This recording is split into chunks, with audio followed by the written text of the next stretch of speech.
Hello साथियों, स्वागत है आप सभी का ड्रीम एग्जाम स्टडी प्लेटफॉर्म पर। साथियों, आज हम इस वीडियो में देखने वाले हैं सी टेट 2022-23 की दृष्टि से साथियों पुराने पेपरों पर आधारित मैथ पेडागोजी के 30 महत्वपूर्ण प्रश्न। साथियों, ये 30 महत्वपूर्ण प्रश्न मैथ पेडागोजी का भाग 1 है, यानी पार्ट 1 है। साथियों, वीडियो को शुरू करने से पहले आपसे एक निवेदन है कि यदि आप हमारे चैनल ड्रीम एग्जाम स्टडी पर नए हैं तो चैनल को कर लीजिए सब्सक्राइब और साथ में बनी बेल आइकन जरूर दबा लीजिए, ताकि जब भी हम अगला वीडियो अपलोड करें आप तक नोटिफिकेशन सबसे पहले पहुंच जाए। तो चलिए साथियों, वीडियो को शुरू करते हैं। साथियों, आप सभी जानते हैं हम हिंदी, सीडीपी, किसके साथियों, सीडीपी और ईबीएस के क्वेश्चन बहुत सारे कर चुके हैं। अब हम साथियों मैथ के क्वेश्चन करेंगे। तो ये है साथियों आज का आपके लिए पहला क्वेश्चन। निम्नलिखित में से कौन सा गणित के प्रति भय का उपयुक्त कारण नहीं है। साथियों, गणित के प्रति जो भय होता है बच्चों में, उसके लिए कौन सा उपयुक्त कारण नहीं है। गणित की संचयी प्रकृति, गणित की प्रतीकात्मक भाषा, आकलन की पद्धतियों एवं पाठ्य पुस्तक में उपयोग की गई गणित की भाषा, अधिगमकर्ता की गणितीय अक्षमताएं। बताइए साथियों इस क्वेश्चन का सही आंसर। कौन सी गणित के प्रति भय का उपयुक्त कारण नहीं है। साथियों, जो गणित की संचयी प्रकृति होती है यह भय का एक कारण है। जो गणित की प्रतीकात्मक यानी जो चिन्हों पर आधारित भाषा होती है, प्रतीकों पर, वह भी एक कारण है। आकलन की पद्धतियां एवं पाठ्य पुस्तक में उपयोग की गई भाषा, गणित की भाषा भी एक गणित में भय का कारण है। परंतु अधिगमकर्ताओं की जो गणितीय अक्षमताएं हैं वह गणित में भय का कारण नहीं है, यानी ऑप्शन क्या हो जाएगा, डी इस क्वेश्चन का राइट आंसर हो जाएगा। अगला क्वेश्चन साथियों, निम्नलिखित में से कौन सा एक रचनात्मक गणित की कक्षा का अति उपयुक्त उदाहरण है। साथियों, रचनात्मक गणित की कक्षा का उदाहरण कौन सा है जो उपयुक्त है। शिक्षक प्रत्येक विद्यार्थी के पास जाकर कलन विधि के उपयोग से समस्या को हल करने में उसकी सहायता कर रहा है। शिक्षक श्यामपट्ट पर प्रश्न प्रश्न को हल कर रहा है। एक समस्या समाधान, क्या साथियों, एक समस्या के समाधान को खोजते समय विद्यार्थी अन्वेषण में व्यस्त या संलग्न है। विद्यार्थी सामूहिक रूप से पहाड़ों को एक लय में गा रहे हैं। रचनात्मक कक्षा की अति उपयुक्त उदाहरण कौन सा हो सकता है। बताइए साथियों इस क्वेश्चन का सही आंसर। तो साथियों, जो रचनात्मक कक्षा होगा उसका जो रचनात्मक कक्षा में क्या होता है साथियों, जो वातावरण होता है वह कैसा, अन्वेषण युक्त होता है, यानी समस्या समाधान युक्त कह सकते हैं। अन्वेषण, अन्वेषण यानी खोज के, बच्चे जो है चीजों को खोजते हैं। जैसे ये ऑप्शन सी इसका एकदम राइट हो जाएगा। कैसे, एक समस्या समाधान के, क्या साथियों, एक समस्या के समाधान को खोजते समय विद्यार्थी अन्वेषण में व्यस्त है, यानी चीजों को खोजने में व्यस्त है, यानी ऑप्शन सी राइट आंसर हो जाएगा। अगला क्वेश्चन साथियों, निम्नलिखित में से कौन सी ज्यामितीय में एक प्रक्रिया नहीं है। ज्यामिति मतलब साथियों इंग्लिश में इसको बोलते हैं जियोमेट्री। क्या बोलते हैं साथियों, जियोमेट्री में एक प्रक्रिया नहीं है। मापन, निरूपण, प्रक्रियात्मक प्रवाह, तार्किक क्षमता और उत्पत्ति। बताइए साथियों इस क्वेश्चन का सही आंसर कौन सा नहीं है। तो साथियों, जो ज्यामिति में है इसमें एक प्रक्रिया कौन सी नहीं है, तार्किक क्षमता एवं उपपत्ति, यह ज्यामिति की प्रक्रिया नहीं है, यानी ऑप्शन डी राइट आंसर हो जाएगा। अगला क्वेश्चन साथियों, निम्नलिखित में से कौन सा कथन गणित की प्रकृति के संदर्भ में उपयुक्त नहीं है। साथियों, इसकी प्रकृति पदानुक्रमिक है। गणितीय अवधारणाओं की प्रकृति अमूर्त होती है। यह विज्ञान की तरह होती है जो कि अवलोकन पर आधारित है। यह निहित प्रतिमानों को उजागर करती है। गणित की प्रकृति के संदर्भ में कौन सा साथियों कथन उपयुक्त नहीं है। बताइए इस क्वेश्चन का सही आंसर। तो साथियों, यह विज्ञान की तरह होती है जो अवलोकन पर आधारित होती है, यह कथन बिल्कुल गलत है। यह निहित प्रतिमानों को उजागर करता है, बिल्कुल सही बात है। गणितीय अवधारणाओं की प्रकृति अमूर्त होती है। अमूर्त कैसे साथियों, आप चीजों को मान कर, जैसे आपने देखा होगा क्वेश्चन करते हुए, हम माना यक्ष है, यानी ये एक अमूर्त चीज मान ली है हमने, फिर इसको हम सिद्ध करते हैं। तो यह बात बिल्कुल सही है कि गणित की प्रकृति अनुक्रमित है, माफ करिएगा अमूर्त है। इसकी प्रकृति पदानुक्रमिक है। पदानुक्रमित कैसे होता है साथियों, हम किसी भी सवाल को एक एक पद में करते हैं, इकट्ठा नहीं हो जाता, वह लाइन बाय लाइन हम एक एक पद में उसको करते हैं। यानी ये पॉइंट और ये पॉइंट बिल्कुल सही है, बल्कि सी गलत है। यह विज्ञान की तरह है जो कि अवलोकन पर आधारित है, ये बात बिल्कुल गलत है। ऑप्शन सी करेक्ट आंसर हो जाएगा। अगला क्वेश्चन, निम्नलिखित कथनों में से कौन सा कथन गणितीय खेलों के बारे में सही है। गणितीय खेलों को आम दिनचर्या वाले खेलों की तरह होना चाहिए। गणितीय खेल बच्चे को अनुपदेशात्मक प्रतिपुष्टि प्रदान करते हैं। गणितीय खेल बच्चे में अनुमान, पूर्वाज्ञान, क्या साथियों, अनुमान और पूर्व ज्ञान और योजना तैयार करने को बढ़ावा देते हैं। निम्नलिखित कथनों में से कौन सा गणितीय के बारे में सही कथन है, यह आपको बताना है। बताइए कौन सा हो जाएगा।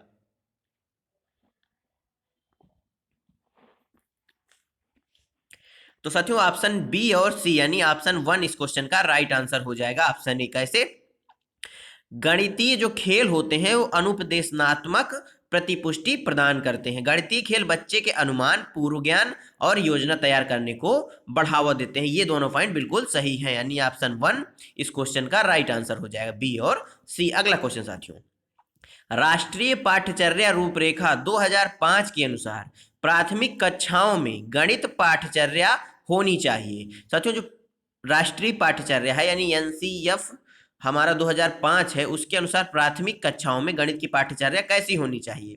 सुसंगत होनी चाहिए, महत्वाकांक्षी होनी चाहिए, महत्वपूर्ण मानक कलन विधियों पर बल देने वाली होनी चाहिए। बताइए इस क्वेश्चन का सही आंसर। तो साथियों जो प्राथमिक कक्षाओं में है वो गणित की पाठ्यचर्या कैसी होनी चाहिए? सुसंगत और महत्वाकांक्षी होनी चाहिए, ना कि मानक कलन विधियों पर बल देने वाली होनी चाहिए। यानी कौन सा ऑप्शन सही हो जाएगा? ए और बी, यानी तीसरा ऑप्शन बिल्कुल राइट हो जाएगा। अगला क्वेश्चन साथियों, निम्नलिखित में से कौन सा गणितीय निर्देशन यानी मॉडलिंग का अति उपयुक्त उदाहरण है? गणित कक्षा में कार्टून वाली कहानी का उपयोग करना, लंबाई चौड़ाई सूत्र के उपयोग द्वारा आयत के क्षेत्रफल का परिकलन करना, एक घने वन में वृक्षों की संख्या का अनुमान लगाने के लिए गणितीय निर्देश या मॉडल का निर्माण करना, एक गणितीय अवधारणा को समझने के लिए मूर्त मॉडल का उपयोग करना। बताइए इस क्वेश्चन का सही आंसर। तो साथियों जो गणितीय निर्देशन है यानी मॉडलिंग है, उसका जो उपयुक्त उदाहरण हो जाएगा वह हो जाएगा एक घने वन में वृक्षों की संख्या का अनुमान लगाने के लिए गणितीय संदर्भ में मॉडल का निर्माण करना, यानी ऑप्शन सी करेक्ट आंसर हो जाएगा। अगला क्वेश्चन साथियों, निम्नलिखित में से कौन सा प्राथमिक कक्षा के विद्यार्थियों में गणित अधिगम को प्रोत्साहित करने के लिए उपयुक्त नहीं है? साथियों नहीं पूछा है। अवधारणाओं को उनके दैनिक जीवन के अनुभवों से जोड़ना, प्रक्रिया की बजाय उत्पाद पर बल देना, शिक्षण सामग्रियों का उपयोग करके अमूर्त अवधारणाएं पढ़ाना। कौन सा उपयुक्त नहीं है साथियों, बताइए। तो साथियों जो प्राथमिक कक्षा में है उसमें हम उत्पाद पर बल नहीं देते बल्कि प्रक्रिया पर बल देते हैं, इसलिए ऑप्शन बी इस क्वेश्चन का राइट आंसर हो जाएगा। यह उपयुक्त बात नहीं है, यानी ओनली बी। अगला क्वेश्चन साथियों, सूक्त, क्या साथियों, सूक्ति गणित अधिगम का प्रारंभ घर से होता है। जो सूक्ति है गणित अधिगम का प्रारंभ साथियों कहां से होता है? घर से होता है। का क्या अर्थ है? बच्चों को गणित पढ़ाने का उत्तरदायित्व तो अभिभावकों का है। घर और वातावरण में प्रचुरता में, साथियों घर और वातावरण के प्रचुरता में संसाधन उपलब्ध होते हैं। घर के यानी साथियों वातावरण में जो संसाधन हो प्रचुरता से उपलब्ध होते हैं, जिनका उपयोग गणित के अधिगम में प्रभावी ढंग से किया जा सकता है। गृह कार्य गणित अधिगम का महत्वपूर्ण हिस्सा है। अधिगमकर्ताओं के गणितीय कौशल में वृद्धि के लिए घर पर साथियों, कहां पर? घर पर निजी शिक्षक सहायता कर सकते हैं। बताइए इस क्वेश्चन का सही आंसर। सूक्ति गणित अधिगम का प्रारंभ घर से होता है का क्या अर्थ है? तो साथियों इस क्वेश्चन का सही आंसर ऑप्शन बी हो जाएगा। घर का वातावरण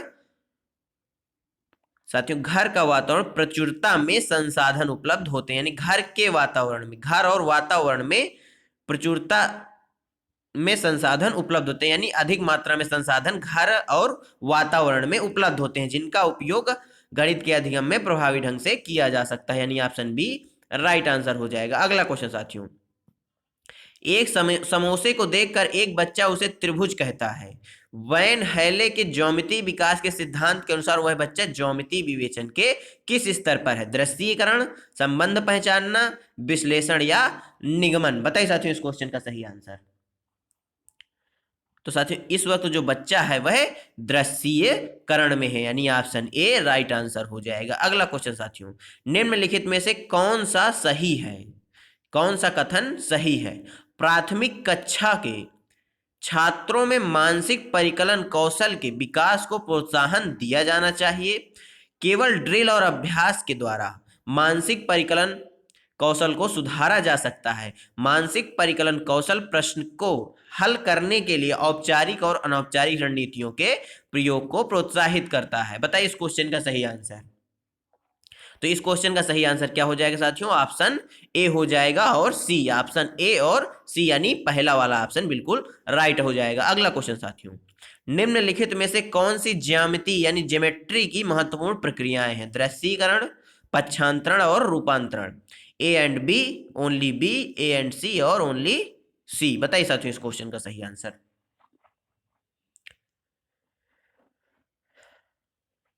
तो साथियों इस क्वेश्चन का क्या हो जाएगा? सही आंसर हो जाएगा ऑप्शन ए और बी यानी ऑप्शन 1 राइट आंसर, जो ज्यामिति की महत्वपूर्ण प्रक्रियाएं हैं। अगला क्वेश्चन साथियों, निम्नलिखित में से कौन से गणित के शिक्षण अधिगम में, क्या साथियों निम्नलिखित में से कौन से गणित के शिक्षण अधिगम के संदर्भ में खेलों के लिए अति उपयुक्त हैं? गणितीय खेलों में व्यस्त या संलग्न होने के दौरान हम बच्चे का आकलन नहीं कर सकते। गणितीय खेल गणित में आनंदमयी अधिगम के अनुभवों को प्रदान करते हैं। गणितीय खेल आम दिनचर्या वाले खेल होते हैं। बताइए इस क्वेश्चन का सही आंसर। तो साथियों इस क्वेश्चन का सही आंसर क्या हो जाएगा? ऑप्शन बी हो जाएगा, यानी जो गणितीय खेल हैं वो गणित में आनंदमयी अधिगम के अनुभवों को प्रदान करते हैं। अगला क्वेश्चन साथियों, राष्ट्रीय पाठ्यचर्या रूपरेखा 2005 के अनुसार निम्नलिखित में से कौन सा गणित शिक्षण का उद्देश्य प्राथमिक कक्षाओं के लिए न्यून उपयुक्त है, यानी सबसे कम उपयुक्त है? साथियों दिक स्थान संबंधित समझ में वृद्धि करना। दिक स्थान मतलब होता है साथियों स्थानीय मान।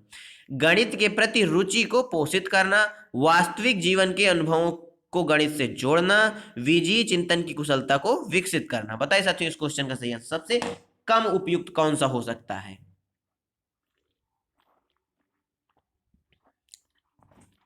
तो साथियों प्राथमिक स्तर पर सबसे कम उपयुक्त विजीय चिंतन की कुशलता को विकसित करना हो सकता है। अगला क्वेश्चन साथियों, निम्नलिखित में कौन सा वैन हेले द्वारा दिए गए ज्यामितीय विवेचन के स्तरों की विशेषता का लक्षण नहीं है? साथियों अनुभव आश्रित, विकासात्मक, अनुक्रमिक या आयु आश्रित। बताइए इस क्वेश्चन का सही आंसर। तो साथियों जो आयु आश्रित है यह वैन हेले के द्वारा दिए गए ज्यामितीय विवेचन का इस स्तर की विशेषता नहीं है, यानी ऑप्शन डी करेक्ट आंसर। अगला क्वेश्चन साथियों, निम्नलिखित में से कौन सी अवधारणा डीन्स ब्लॉक का उपयोग करते हुए नहीं पढ़ाई जा सकती?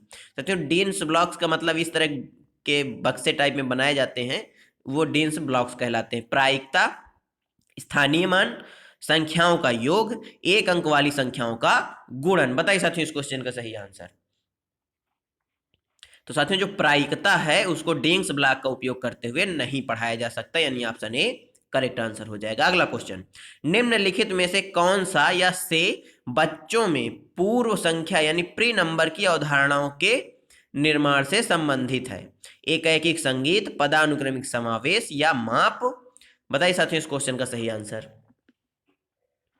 तो साथियों इस क्वेश्चन का सही आंसर ए और बी हो जाएगा, यानी एकैकी संगीत और पदानुक्रमित समावेश। ऑप्शन 1 इस क्वेश्चन का राइट आंसर हो जाएगा। अगला क्वेश्चन, गणित में कक्षा आधारित आकलन को सभी विद्यार्थियों में के अद्वितीय गुणों यानी विशिष्टताओं, अनुभवों, कुशलताओं का ध्यान रखना और सम्मान करना चाहिए। गणितीय निर्देशों से भिन्न एकाग्रचित पृथक तरीके से प्रस्तुत करना चाहिए। विद्यार्थियों की चिंतन प्रक्रिया के बारे में जो प्रकट हो रहा है उसे प्रतिबिंबित करना चाहिए। बताइए इस क्वेश्चन का सही आंसर। तो साथियों इस क्वेश्चन का सही आंसर क्या हो जाएगा? ऑप्शन ए और सी, यानी ऑप्शन सी राइट आंसर हो जाएगा। अगला क्वेश्चन साथियों, निम्नलिखित में से कौन सा कथन गणित की प्रकृति के बारे में सही है? गणित को विज्ञान के प्रतिमानों पैटर्न की तरह समझा जा सकता है। गणित अमूर्त विचारों में संभावित संबंधों का अन्वेषण करता है। क्योंकि गणित तर्क शास्त्र पर आधारित है, इसलिए गणित में रचनात्मकता के लिए बहुत ही सीमित स्थान है। बताइए साथियों इस क्वेश्चन का सही आंसर। कौन सा कथन सही है गणित की प्रकृति के बारे में?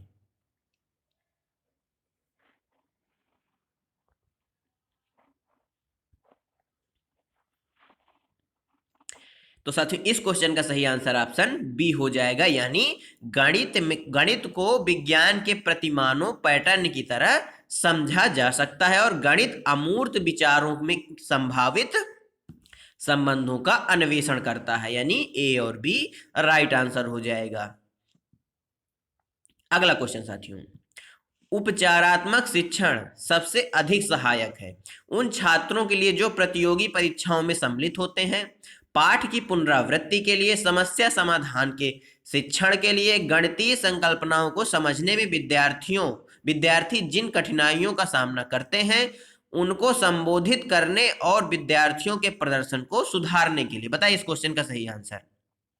सबसे अधिक सही सहायक कौन सा है उपचारात्मक शिक्षण में? तो साथियों कौन सा सबसे अधिक सहायक है? गणितीय संकल्पनाओं को समझने में विद्यार्थी जिन कठिनाइयों का सामना करते हैं उनको संबोधित करने और विद्यार्थियों के प्रदर्शन को सुधारने के लिए, यानी ऑप्शन डी करेक्ट आंसर हो जाएगा। अगला क्वेश्चन, निम्नलिखित में से कौन सी गणित में रचनात्मक आकलन की विधि नहीं है साथियों? परियोजना, प्रश्नोत्तर, दैनिक विवरण या सत्रांत परीक्षा?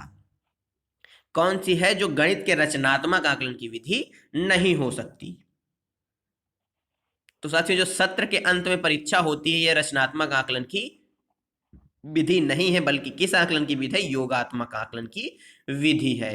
अगला क्वेश्चन साथियों, इस क्वेश्चन का राइट आंसर क्या हो गया? ऑप्शन डी हो गया।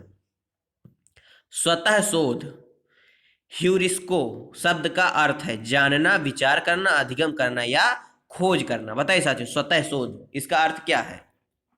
साथियों शोध की बात आई है, शोध मतलब साथियों खोज, क्या? खोज या अन्वेषण या ह्यूरिस्को, इसे कुछ भी बोला जा सकता है, किसी भी तरह से घुमा के आपसे क्वेश्चन पूछा जा सकता है। इस क्वेश्चन का सही आंसर क्या हो जाएगा? खोज करना, यानी ऑप्शन डी करेक्ट आंसर। अगला क्वेश्चन, जॉर्ज पोलवा के अनुसार निम्न में से कौन सा गणित में समस्या समाधान से न्यूनतम संबंधित है, यानी सबसे समस्या समाधान के कौशल से सबसे कम संबंधित है? समस्या को समझना, समस्या को हल करने के लिए योजना बनाना, समस्या का एकमात्र प्रत्यक्ष हल खोजना, उत्तर की व्याख्या करना। बताइए साथियों इस क्वेश्चन का सही आंसर। सबसे कम संबंधित है।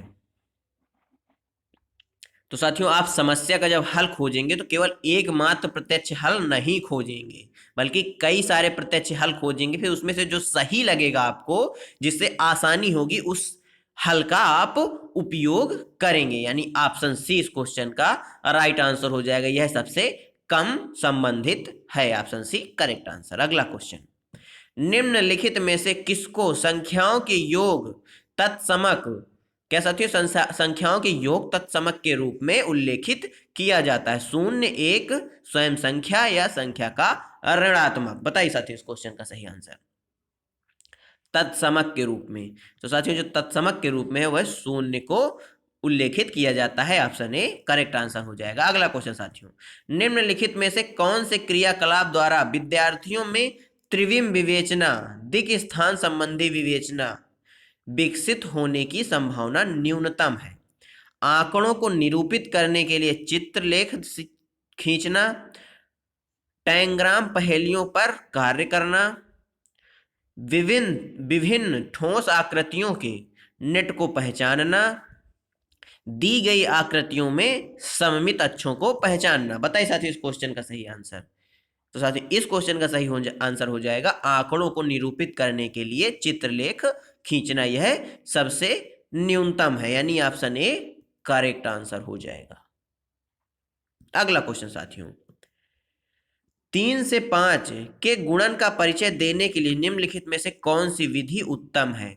कुछ वस्तुओं से 3, 5 के आयताकार व्यूह की रचना का निर्माण करना, उत्तर को पाने के लिए 3 और 5 के पहाड़ों का कविता पाठ, परिकलक कैलकुलेटर की सहायता से उत्तर ज्ञात करना, संप्लावक गणना यानी स्कीप काउंटिंग का अभ्यास करना। बताइए इस क्वेश्चन का सही आंसर।